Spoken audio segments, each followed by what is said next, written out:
ऊटी की खूबसूरत हरी भरी वादियों में एक ऐसा आलीशान महल है जिसकी दीवारों में एक बहुत ही डरावना राज दफन है। आज हम उसी राज से पर्दा उठाएंगे। एक ऐसी कहानी जो दशकों से लोगों के जहन में खौफ पैदा करती आई है। तो चलिए उस दुनिया में कदम रखते हैं जहां हकीकत और वहम के बीच की लकीर थोड़ी धुंधली पड़ जाती है। बस एक पल के लिए सोचिए, आप एक शानदार पुराने होटल के सबसे टॉप फ्लोर पर रुके हुए हैं। आधी रात का वक्त है, चारों तरफ सन्नाटा, और तभी अचानक आपके ठीक ऊपर छत से भारी भरकम फर्नीचर घसीटने की खुरचन भरी आवाजें आने लगती हैं। आप क्या करेंगे? बस यही एक सवाल आज की हमारी कहानी का वो सिरा है जो आपको सीधे उस खौफनाक रात में ले जाएगा। और पता है, ये सिर्फ एक सवाल नहीं है, इसी सवाल से जुड़ी है ऊटी के उस बदनाम राज की कहानी। ये वो रात थी जब बॉलीवुड की एक बहुत बड़ी फिल्म की टीम का सामना कुछ ऐसा हुआ जिसे वो आज तक नहीं भुला पाए हैं। एक ऐसी घटना जिसने इस शानदार पैलेस की पहचान हमेशा हमेशा के लिए बदल दी। तो चलिए जरा वक्त में पीछे चलते हैं। साल था 2002। बॉलीवुड की सुपरहिट हॉरर फिल्म राज की शूटिंग चल रही थी और फिल्म की मशहूर कोरियोग्राफर सरोज खान अपने डांसर्स की टीम के साथ इसी फन हिल पैलेस में ठहरी हुई थी। सब कुछ बिल्कुल नॉर्मल था उस रात तक। आधी रात को अचानक पूरे क्रू की नींद टूट गई। क्यों? क्योंकि उनके ठीक ऊपर वाले फ्लोर से जोर जोर से खुरचने जैसी आवाजें आ रही थीं। आवाजें इतनी साफ थीं जैसे कोई भारी मेज और कुर्सियों को बेदर्दी से जमीन पर घसीट रहा हो, जैसे कोई पूरे कमरे का सामान इधर से उधर पटक रहा हो। माहौल में एक अजीब सी टेंशन खुल गई थी। अब जाहिर सी बात है, नींद खराब होने पर कोई भी परेशान हो जाएगा। उन्होंने भी वही किया जो हम और आप करते।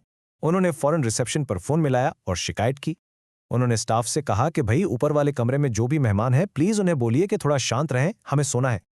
और यहीं पर कहानी में वो मोड़ आता है जो किसी के भी रोंगटे खड़े कर दे। रिसेप्शनिस्ट ने फोन पर जो जवाब दिया वो उनकी कल्पना से भी परे था।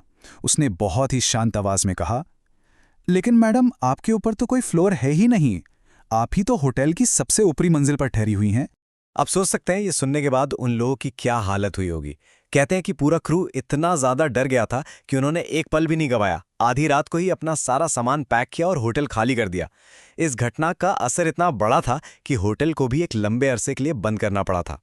तो ये डरावनी घटना तो इस पैलेस की पहचान बन गई। लेकिन चलिए एक मिनट के लिए इस रहस्य को साइड में रखते हैं और इस इमारत के शानदार इतिहास को जानते हैं, क्योंकि भूतों की कहानियों से पहले फर्नल पैलेस का अपना एक शाही अतीत भी रहा है। अब देखिए, ये कोई आज की बनी बिल्डिंग नहीं है। ये महल 1844 में बनाया गया था और ये कोई आम इमारत भी नहीं थी, बल्कि ये मैसूर के महाराजाओं का गर्मियों का आलीशान ठिकाना हुआ करता था। इसका आर्किटेक्चर भी बड़ा कमाल का है। इसमें इंग्लैंड का ट्यूडर स्टाइल और स्विट्जरलैंड के पहाड़ों में बने घरों यानी स्विस शैली का एक खूबसूरत मिक्सचर देखने को मिलता है। इसका कोना कोना इतिहास की गवाही देता है। लेकिन क्या आपको लगता है कि राज फिल्म वाली घटना ही यहाँ की इकलौती अजीब कहानी है? जी नहीं, बिल्कुल नहीं। सालों से इस आलीशान महल की दीवारों ने और भी कई अनसुने और डरावने किस्से अपने अंदर समेट रखे हैं। यहाँ रुकने वाले कई मेहमानों और स्टाफ ने भी अजीबोगरीब चीजें महसूस की हैं। सोचिए, आप रात में गार्डन में टहल रहे हों और आपको सफेद कपड़ों में एक महिला की झलक दिखे जो अगले ही पल गायब हो जाए, या फिर एक बेल बॉय आपकी मदद के लिए आए और पलक झपकते ही हवा में खुल जाए। और कुछ कमरों का तो तापमान अचानक इतना गिर जाता है कि आपकी हड्डियों तक ठंडक पहुंच जाए। लेकिन एक मिनट रुकिए, क्या हर डरावनी बात के पीछे सच में कोई भूत ही होता है, या फिर इन सब चीजों के पीछे कोई साइंटिफिक, कोई लॉजिकल वजह भी हो सकती है? चलिए अब जरा एक जासूस की तरह इन घटनाओं के पीछे छिपे विज्ञान को समझने की कोशिश करते हैं। और ये स्लाइड ना कहानी के दोनों पहलू बहुत अच्छे से हमारे सामने रखती है। एक तरफ हैं वो डरावने दावे और दूसरी तरफ उनके लॉजिकल जवाब, जैसे वो कदमों और लकड़ी के चटकने की आवाजें। हो सकता है कि वो पुरानी बर्मी टीक की लकड़ी हो जो ऊटी की सर्द रातों में ठंड से सिकुड़ती और फैलती हो, और वो परछाइयाँ शायद ऊटी का घना कोहरा हो जो लंबे लंबे गलियारों में अजीबोगरीब आकृतियां बना देता है। कुछ लोग तो ये भी कहते हैं कि ये पूरी भुताह कहानी राज फिल्म के बाद एक सोची समझी मार्केटिंग स्ट्रैटेजी थी ताकि होटल मशहूर हो जाए। तो अब हम एक ऐसे मोड़ पर आ खड़े हुए हैं जहां हमें ये तय करना है, आखिर सच क्या है। क्या ये सिर्फ एक डरावनी कहानी है जिसे मिर्च मसाला लगाकर सुनाया जा रहा है, या फिर इस महल की दीवारों के पीछे वाकई कोई हकीकत छिपी है? चलिए दोनों पक्षों को तोलने के बाद एक नतीजे पर पहुंचने की कोशिश करते हैं। लेकिन यहाँ एक बहुत गहरी बात कही गई है जो इस पूरे रहस्य का सार है। जिन लोगों ने बिना छत वाली मंजिल के ऊपर से फर्नीचर हिलने की आवाज़ें खुद सुनी हैं, उनके लिए किसी भी लॉजिक पर यकीन करना बहुत मुश्किल होता है, क्योंकि आपका जो पर्सनल एक्सपीरियंस होता है ना, वो अक्सर हर तर्क और विज्ञान पर भारी पड़ जाता है। इन सब डरावनी कहानियों से हटकर एक बात तो माननी पड़ेगी, ये महल अपने आप में इतिहास का एक जीता जागता खजाना है।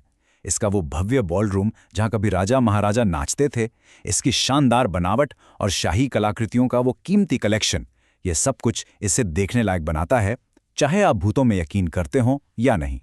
तो अब आखिर में ये सबसे अहम सवाल मैं सीधे आपसे पूछता हूं, आप क्या मानते हैं? क्या फर्निल पैलेस वाकई अपने अंदर कोई गहरा अनसुलझा राज छुपाए बैठा है, या ये सब कुछ सिर्फ हमारे दिमाग का खेल, ठंडी रातों में लकड़ी की आवाजें और घने कोहरे से बना एक खूबसूरत धोखा है? इसका फैसला मैं आप पर छोड़ता हूं।